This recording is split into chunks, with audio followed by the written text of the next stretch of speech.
예, 감사합니다. 우리 앞뒤적으로 인사합시다. 반갑습니다. 예. 자, 이제 오늘 주실 말씀. 오늘은 에베소서 보겠습니다.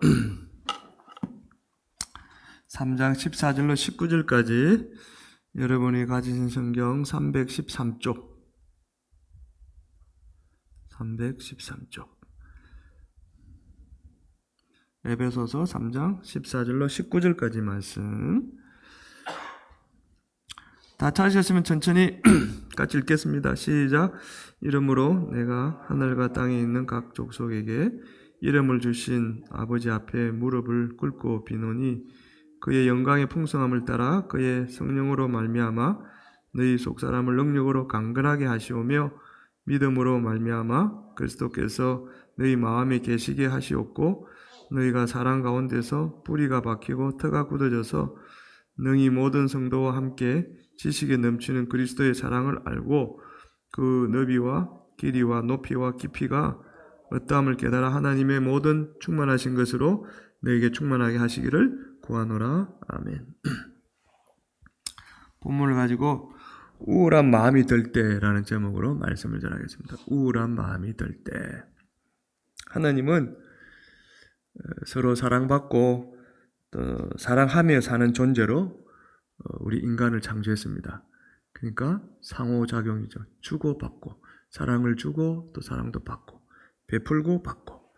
그래서 우리는 인간관계 속에서 사랑을 좀 못 받고 있다라고 느낄 때 자신도 모르게 마음이 우울해짐을 느낍니다. 우울해집니다. 그래서 우리가 오늘 제목은 질문은 그거예요. 이런 우울한 마음이 들 때 뭘 해야, 어떻게 해야 마음이 안정되어지고 또 평안을 누릴 수 있을까, 행복해질 수 있을까? 오늘 이 질문의 답을 로마의 감옥에 갇혀 있는 사도 바울의 모습 속에서 한번 찾아보도록 하겠습니다. 오늘 이 에베소서는 옥중서신이라 그러죠. 로마 감옥에 갇혀 있을 때 사도 바울이 쓴 편지라고 해서 옥중서신이다. 그러니까 지금 이 본문은 사도 바울이 로마의 감옥에 갇혀 있는 겁니다. 배경이. 자, 그러면 바울이 어떤 삶을 살았는지 먼저 좀 살펴볼 필요가 있겠죠. 감옥에 가기 전에, 그죠? 오늘 본문에 앞서서 고린도후서를 좀 보겠습니다. 11장 23절 시작.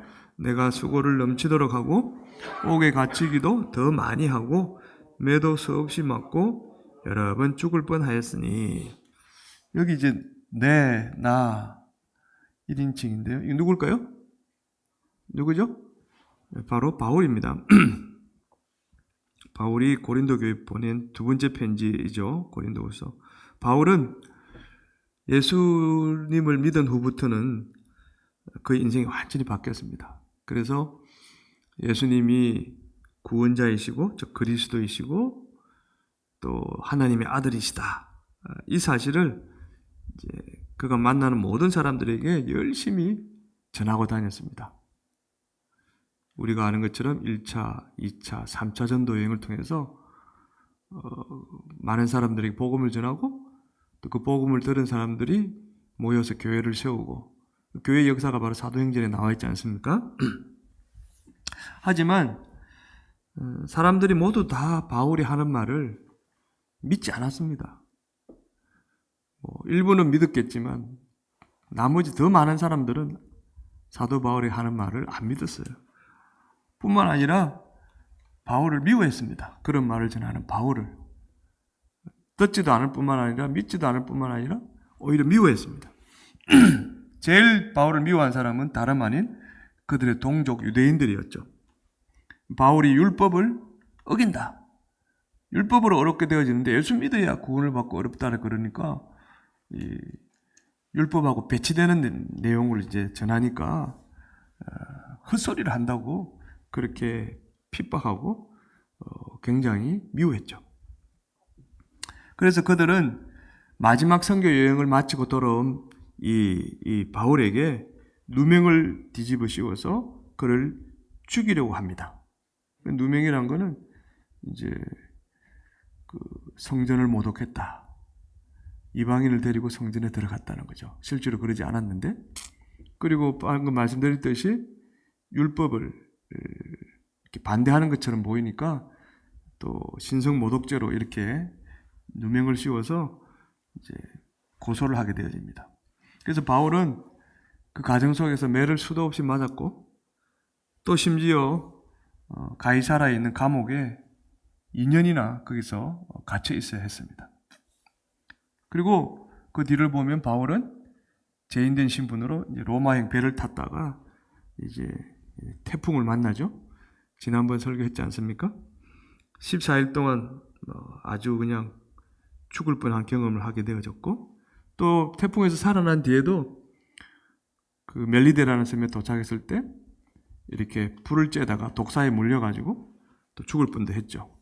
어쨌든 바울은 이렇게 고소를 당하고 매를 맞을 이유가 없죠. 그런 죄도 없는데 오늘 결국 로마 감옥에 갇혀서 이제 로마 황제로부터 재판을 받아야 되는 그런 지경에 이른 것입니다. 고린도후서에 보면 더 많은 고난을 당한 것을 우리가 또 보게 되어지는데요. 11장 27절 고린도후서 시작.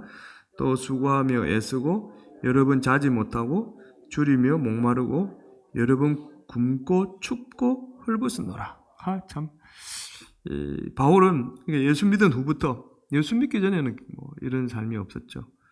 예수 믿은 후부터 여기 보면은 자지도 못하고, 그죠?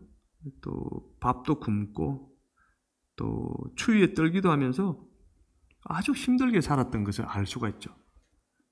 원래부터 이 유대인들에게 미움을 받았던 사람은 아닙니다. 그죠? 우리가 알다시피.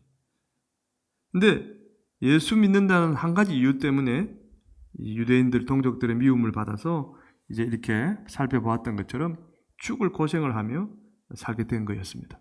그리고 마침내 로마 감옥에까지 갇히게 됐죠.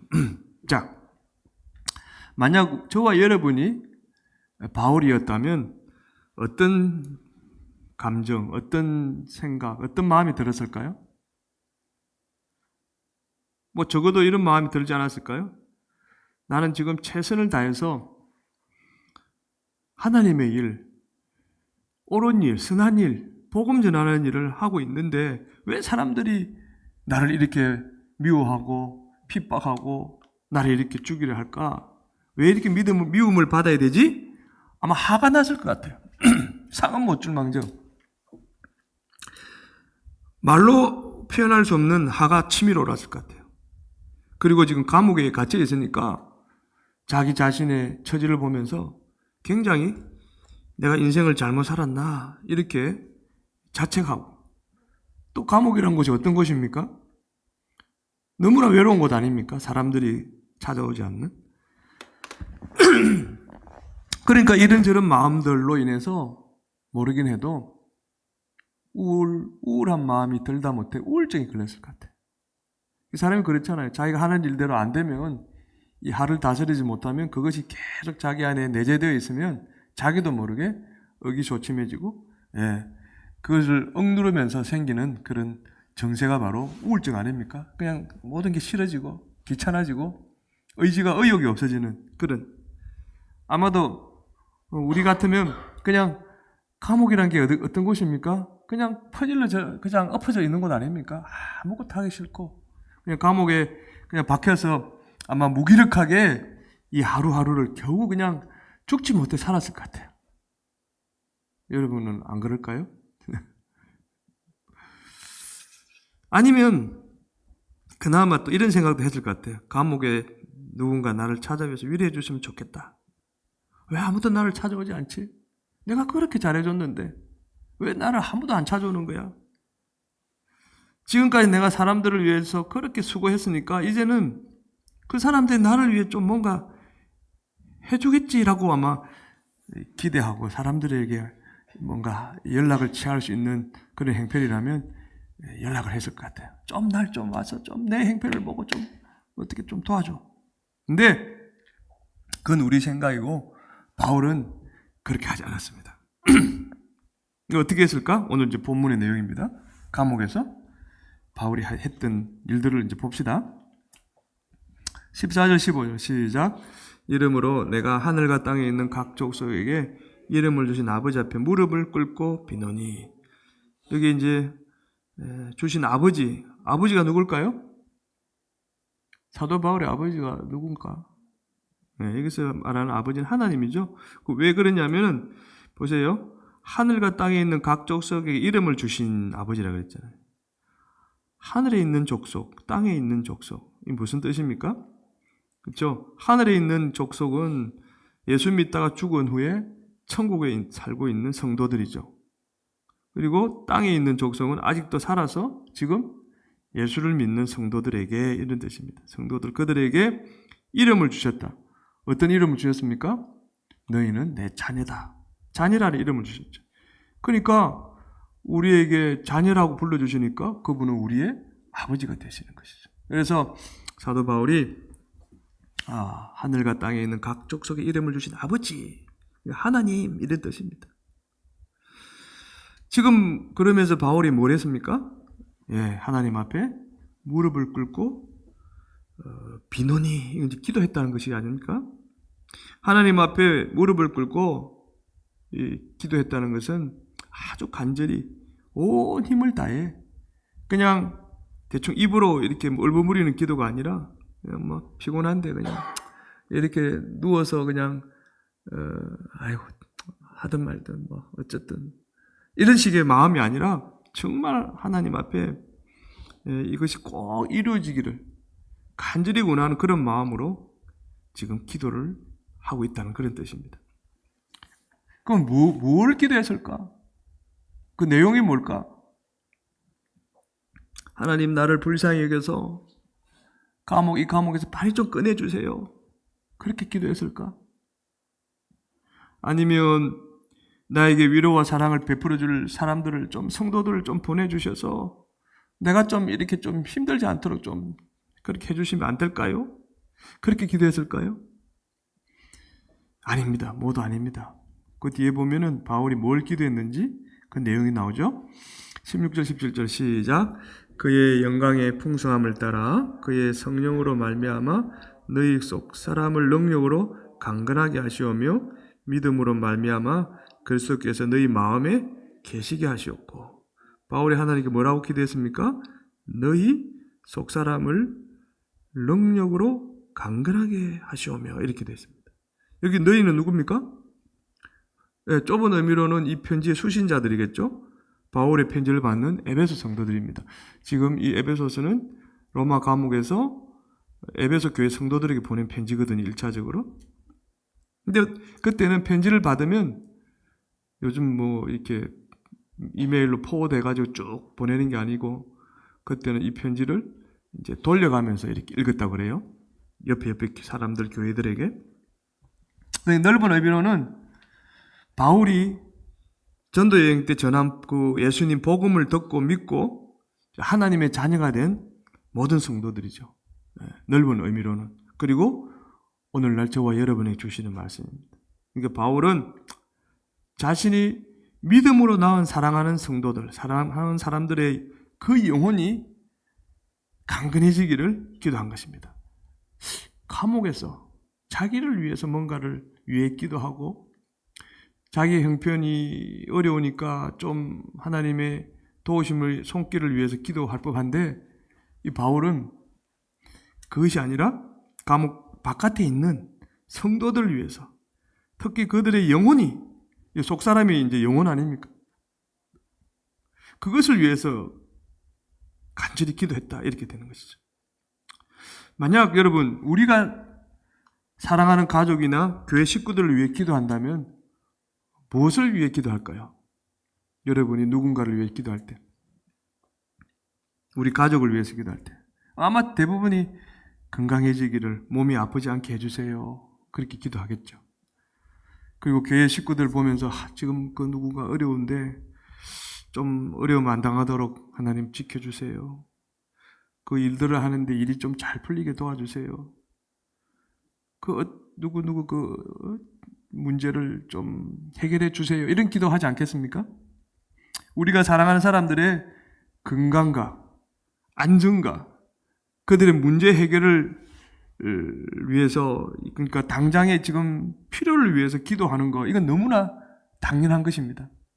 근데 오늘 바울은 이것보다 그것을 먼저 구하지 않고 성도들의 영혼이, 자기가 사랑하는 사람들의 영혼이 성령으로 말미암아 성령으로 충만해져서 그 영혼이 강건해지기를, 굳건해지기를 위해서 지금 기도한 것입니다. 왜 그랬을까? 그렇죠. 바울에게는 믿음이 있었습니다. 사랑하는 사람들의 영혼이 성령으로 충만해지면 예수님이 항상 그들과 함께 하시면서 그들을 지켜주실 것이라는 것을 확신했기 때문이죠. 저들이 성령으로 충만해지면 그들이 예수님을 더욱더 의지할 것이고 함께 하신 그 예수님이 그들을 지켜줄 것이다. 이 믿음이 그에게 있었기 때문에 바울은 사람들의 영혼이 건강해져야, 속사람, 그것이 성령으로 단단해져야 어떤 어려움을 당해도 예수님을 바라보면서 인내할 수 있다는 것을 믿었기 때문이죠. 바울은 성도들의 영혼이 건강해져야 그들이 살아가는 이 세상 가운데서 어떤 상황을 만나도 오히려 하나님 앞에 감사하며 살아갈 수 있다는 것을 확신했기 때문이죠. 그러니까 참 이 바울의 믿음이 정말 대단한 믿음인 것 같아요. 그런 상황 속에서도 자기를 위해 기도하지 않고 성도들을 위해 기도하면서도 성도들의 필요를 구하기보다는 뭐죠? 그들의 영혼이, 그들의 속사람이 성령으로 가득가득 채워지기를 지금 그렇게 기도한 거 아닙니까? 바울은 그들의 영혼이 건강해져야 그들이 자신의 형편만 보지 않고, 우리가 이제 이 성령이 충만하지 않고 육으로 가득 차게 되면 내 문제, 내 거, 이것에 집착하지 않습니까? 근데 이제 이 성령이 충만해지니까 내 문제보다는 다른 사람들의 문제가 보이더라는 거죠. 예수님의 마음으로 그들을 바라보고 그들을 위해 기도해주는 그런 일들이 일어나더라는 것입니다. 특히 이제 그들이 감옥에 있는 사도 바울을 바라보면서 그에게 뭐가 필요할까? 그 생각에 이르게 될 것이다. 그러니까 바울이 그걸 보고 기도한 건 아니지만 그들이 성령으로 충만해지면 그들뿐만 아니라 그들을 위해 수고한 모든 사람들에게 뭔가 예수님의 사랑을 나눠줘야겠다는 그런 마음과 그런 어떤 삶이 일어날 것이라는 것을 확신했던 것이죠. 그것이 지금 그들의 삶 속에서 그들이 살아갈 수 있는 제일 좋은 방법이라는 것을 알았던 것입니다. 그래서 이어서 어떤 기도를 합니까? 17절에 시작. 너희가 사랑 가운데서 뿌리가 바뀌고 터가 굳어졌어. 바울이 뭐라고 기도합니까? 성도들이 예수님의 사랑 가운데서 뿌리가 박히고 터가 굳어지기를. 이 말은 한마디로 말하면 그 예수님의 사랑에 칵 사로잡히기를. 그들이 받은 예수님의 사랑이 어떤 것인지를 그들이 깨닫고 이해하고 그 사랑으로 가득 차기를 기도했다는 것입니다. 왜냐하면 성도들이 그 사랑을 안에 서면은 이렇게 된다는 것이죠. 이렇게 되기를 원했기 때문에. 19절 시작. 그 너비와 길이와 높이와 깊이가 어떠함을 깨달아. 기도할 때 사랑하는 성도들이 예수님의 사랑이 얼마나 넓고 깊고 높고 이게 참 길고 넓고 길고 높고 깊은지를 깨닫게 되기를 간절히 원했던 거죠. 그걸 위해 기도했던 거죠. 여러분, 지금 우리도 이제 동일하게 이 하나님의 그 예수님의 사랑의 너비, 길이, 높이, 깊이를 깨달아야 되는데요. 자, 이게 무슨 뜻일까요? 무슨 뜻인데 그렇게 되기를 기도했고 오늘 우리도 그렇게 돼야 될까요? 여러분, 예수님의 사랑이 왜 넓습니까? 그렇죠? 당신의 그 예수님의 마음에 드는 사람, 제한된 사람만 사랑하는 그 사랑이 아니죠. 그러면 아주 지극히 좁은 사랑일 것입니다. 세상에 있는 모든 죄인들을 사랑해서 친히 그들 대신 십자가에 못 박혀 죽으실 정도로 이거는 어마어마하게 넓은 사랑이죠. 그러니까 예수님이 사랑하는 대상에는 제한이 없다는 뜻이 넓다는 뜻입니다. 여기에는 누구나 다 그 대상이 될 수 있다는, 그러니까 저와 여러분도 그 안에 포함되어질 수 있지 않았겠습니까? 뭐 예수님이 이것 빼고 저것 빼고 이런 사람만 내가 사랑한다 그러면 아마 저와 여러분은 그 예수님의 사랑 안에 들어갈 수 없게 되었지도 몰라요. 하지만 하나님은, 예수님은 자기를 구원자로 믿는 사람이라면 다 그들을 사랑해 주셨다는 것입니다. 그걸 좀, 그러니까 에베소 성도도 그 분포도를 보면은 유대인도 있고 이방인도 있고 그 안에는 종도 있고 주인도 있고 막 섞여 있지 않습니까? 초대교회 대부분이. 근데 그들이 이 사랑을 알게 되어지면 서로 마음이 열려서 부둥켜 안고 눈물 흘리며 하나가 될 수 있지 않았겠습니까? 이 사랑을 모르니까 너는 아직도 어떻고 저떻고 자꾸 갈라지는 일들이 생길 수밖에 없었던 것이죠. 자, 그러면 길다. 그렇죠?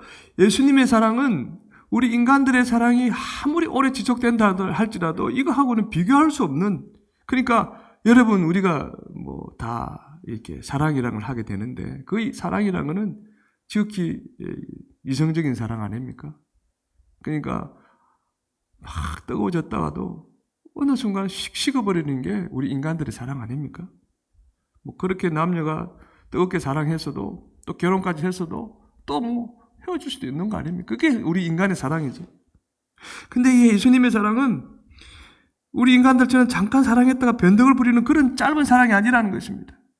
우리가 그분의 마음을 아무리 아프게 해더라도 난 이제 더 이상 너를 사랑하지 않는다, 이렇게 그 사랑을 거두시는 것이 아니라는 것입니다.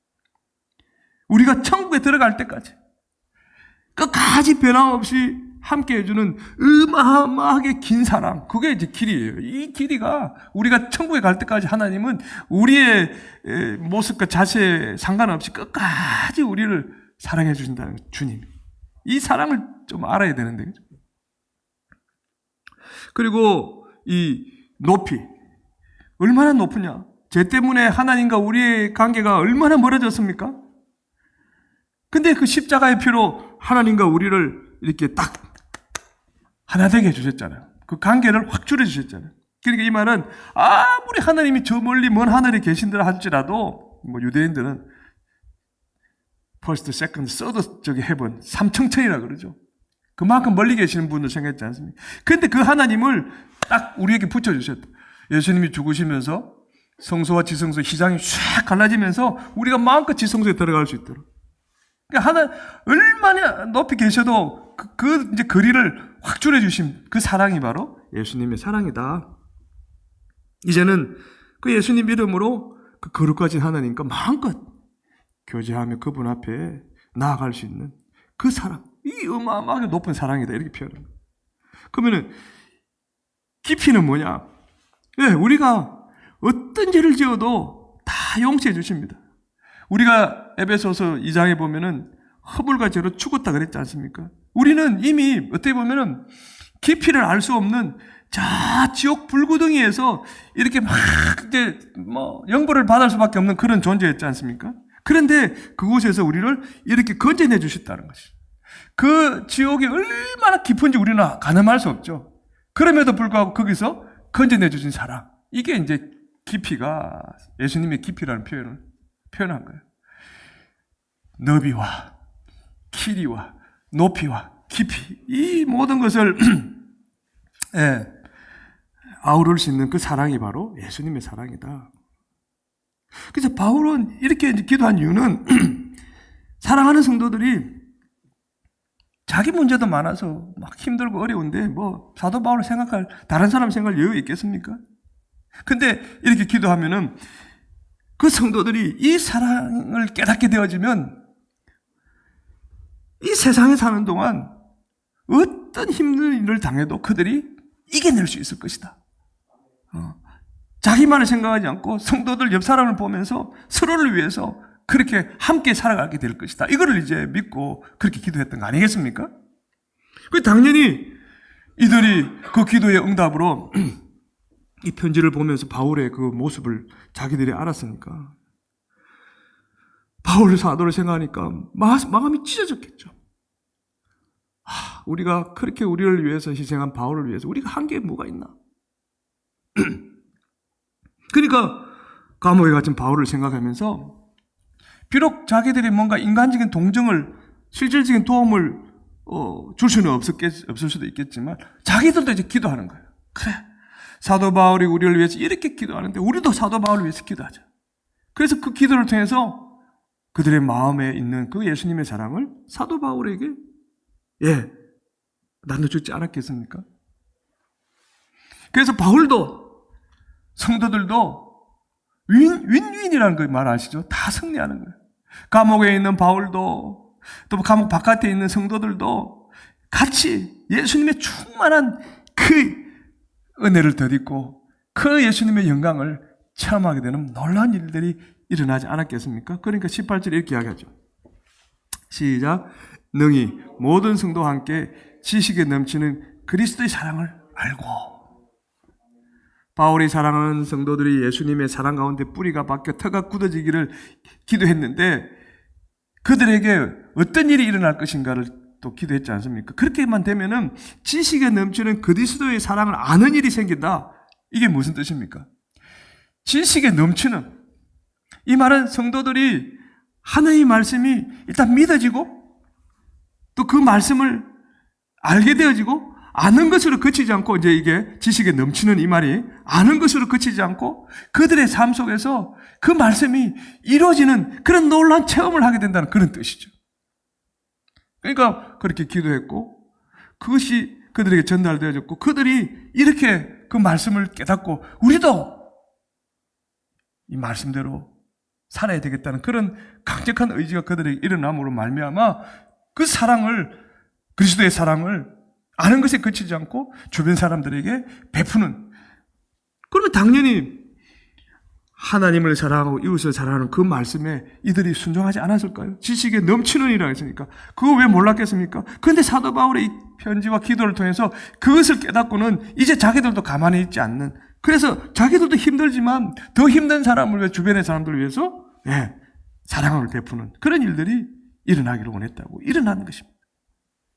그러니까 이들은 이 편지를 통해, 기도를 통해 응답받음으로 말미암아 땅에 살지만 천국에 사는 것처럼 예수님의 그 영광을 충만하게 체험하는 그런 삶을 살게 되지 않았겠습니까? 그래서 바울이 기도의 결론을 이렇게 기록하고 있습니다. 19절 시작. 하나님의 모든 충만하신 것을 너에게 충만하게 하시기를 구하노라. 이게 기도로 그친 것이 아니라 이렇게 기도했다는 것은 하나님께서 그렇게 그들에게 역사하셨겠죠. 그렇지 않으면 이 내용이 아무런 의미가 없죠. 그러니까 하나님 모든 충만하신 것으로 너에게 충만하기를. 그러니까 바울의 기도는 사랑하는 성도들의 영혼이 성령으로 충만하게 되어 그들이 예수님의 사랑 안에 서로 함께 살게 되기를 간구하는 중보기도였습니다. 자신을 위한 기도가 아니라 다른 사람을 위한 중보기도였습니다. 또 한편으로 성도들의 입장에서 보면 성도들도 이 편지를 받고 감옥에 갇힌 바울에게 잠깐 인간적인 동정을 베푸는 게 아니라 바울에게 그에게도 예수님의 사랑이 충만히 계속 공급되기를 그들도 바울을 위해서 간절히 구하는 중보기도가 되기도 했던 것입니다. 그래서 바울이 이 에베소 서신 말미에 이렇게 당부하고 마무리를 합니다. 6장 18절 시작. 모든 기도와 간구를 하되 항상 성령 안에서 기도하고 이를 위하여 깨어 구하기를 항상 힘쓰며 뭐라고요? 여러 성도를 위하여 구하라. 서로를 위해서. 우리 중에는 기도가 그냥 자신의 문제를 해결해 달라고 하나님께 때를 쓰는 것으로 그냥 생각하는 사람이 있을 것입니다. 그래서 소나무를 몇 개 뿌리를 뽑아야 된다는 등 그렇게 간절히 어떤 문제를 두고 기도하는 거, 그게 간구하는 그게 기도다. 그것도 기도죠. 하지만 정말 기도라는 것은 하나님이 우리가 힘들고 낙심되고 또 우울할 때, 특별히 이 사도 바울의 모습을 보면 그러한 우리의 그 마음, 영혼을 강건하게 만들어주는 영혼 치료제가 아닌가. 뭐가요? 기도가. 그냥 낙심된다고 퍼질러 있고 그냥 사람과의 관계를 다 단절해버리고 그렇게 사는 것이 아니라 그 와중에도 바울이 에베소 성도들을 위해서 그 나머지 또 성도들을 위해서 간절히 기도했던 것처럼 그렇게 기도할 때 그 영혼이 자신의 영혼뿐만 아니라 다른 사람의 영혼까지 건강하게 만드는 치료제가 바로 이 중보기도다. 우리가 사랑하는 사람들의 영혼을 하나님이 건강하게 만들어 예수님의 은혜를 풍성하게 누리게 하는 그 축복의 통로가 바로 이 기도다. 저와 여러분이 다른 사람에게 뭔가 도움을 줄 수 있지만 그 사랑하는 사람들에게 줄 수 있는 선물들 중에 최고의 선물이 바로 먼저 그들의 영혼이 강건해지기 위해서 기도하는 게 아닌가라는 것입니다. 그래서 사도 요한도 이런 기도를 했지 않았겠습니까? 요한삼서 1장 2절 시작. 사랑하는 자여 내 영혼이 잘된 같이 내가 범사에 잘되고 강건하기를 내가 간구하노라. 영혼이 잘돼야 모든 하는 일도 잘되고 건강해진다. 아멘이죠, 그죠? 자, 그렇다면 저와 여러분의 상황이 어려울 때 바울보다 어렵게 하겠습니까? 하지만 나름 어려움을 당할 때 우리가 기억해야 될 것은 이겁니다. 우리가 어려우면 그냥 두문불출이라는 말을 쓰죠. 집에 그냥 처박혀 있죠. 쉽게 말하면. 찡박혀서 그냥 무기력하게 그렇게 하루하루 버티게 되기도 하지 않습니까? 그런 우울한 삶을 우리가 살지 말아야 된다는 거죠. 또 허전한 기분을 바꿔주고 위로해줄 사람이 없는지 사람에게서 뭔가 그것을 해결하려고 하는 그것을 찾아 헤매는 그런 삶. 사람들이 나를 위해 뭔가 해주기를 기다리는 그런 성도가 되어서는 안 된다는 것입니다. 그럼 뭐 어떻게 됩니까? 내 마음이 어렵고 힘들고 낙심들고 우울할 때는 내가 누군가로부터 사랑받기를 기다리지 말고 먼저 나보다 더 힘든 사람을 바라보며 그들을 위해 기도로 사랑을 베푸는 그런 성도, 지혜로운 성도가 되어야 된다는 것입니다. 우리가 기도로 사랑을 먼저 베풀면 그 기도가 오히려 우리에게 복으로 되돌아온다는 것. 예수님이 그래서 이런 말씀도 했지 않았겠습니까? 사도행전 20장 35절 시작. 주 예수께서 친히 말씀하신 바 주는 것이 받는 것보다 복이 있다 하심을 기억하여야 할지니라. 힘들고 지친 사람들에게 맞습니다. 따뜻한 말 한마디 위로를 주는 것, 그 사랑입니다. 하지만 그들 영혼이 건강해지기를 기도해 주는 것은 더 큰 사랑이 될 것입니다. 사랑하는 사람들의 문제가 해결되도록 도와주는 것도 좋은 일입니다. 하지만 시간을 내서 그들이 예수님 사랑에 꽉 붙잡혀 살도록 진심으로 기도해 주는 것 더 좋은 일일 것입니다. 왜요? 문제 해결을 한번 도와주고 잊어버리면 끝납니다. 하지만 시간을 내서 전심으로 누군가를 위해서 기도하는 것은 그 사람의 믿음이 흔들리지 않도록 항상 지켜보고 또 반복해야 되는 너무나도 하나님이 기뻐하시는 거룩한 일이기 때문에 그런 것입니다. 사도 바울은 이것을 누구보다도 잘 알았던 사람이에요. 고린도서 1장 11절에 이렇게 이야기합니다. 시작. 너희도 우리를 위하여 간구함으로 도우라. 이는 우리가 많은 사람의 기도로 얻은 은사로 말미암아 많은 사람이 우리를 위하여 감사하게 하려 함이라. 우리가 사랑하는 사람들을 위하여 기도하면 많은 사람이 감사하며 사는 놀라운 일들이 일어난다.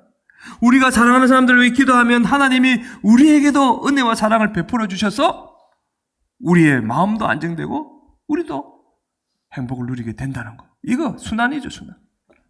자, 그러니 사랑하는 성도 여러분, 내 마음이 허전하고 우울해질 때 오히려 내 주변에 내 기도가 필요한 사람들의 얼굴을 올리며 그들의 영혼을 위해 중보 기도하는 성도가 되어보지 않겠습니까? 그래서 나도 그들도 우리도 우리가 사랑하는 사람들도 함께 행복하게 사는 그 복을 우리가 누리며 살아야 되지 않겠습니까? 제가 예화를 잘 안 드는데 오늘 예화를 하나 들까 합니다. 살아날 확률이 10%도 안 되는 난치병을 가진 어떤 여자아이가 수술대에 누워 있었습니다. 이 실화입니다. 미국에서 일어났는데 의사가 들어오자 이 여자아이는 수술 받기 전에 기도해야 되냐고 의사 선생님이 물었습니다. 근데 이 의사가 어떤 의사냐? 가끔 교회 가는 별로 믿음 없는 날라리 신자였다고 합니다. 기도한다니까 기도하는 건 좋은 건 아니까 하라고. 그래서 여자아이는 이렇게 기도를 했습니다. 중략, 생략하고 하나님 수술받는 저를 지켜주세요. 그리고 저를 수술하는 의사 선생님의 영혼을 축복해 주세요. 이렇게 기도했습니다. 이 기도를 들은 의사는 망치로 머리를 한 대 띵 맞은 것처럼 정신이 번쩍 들면서 자기도 모르게 눈물이 주르륵 흘렀다고.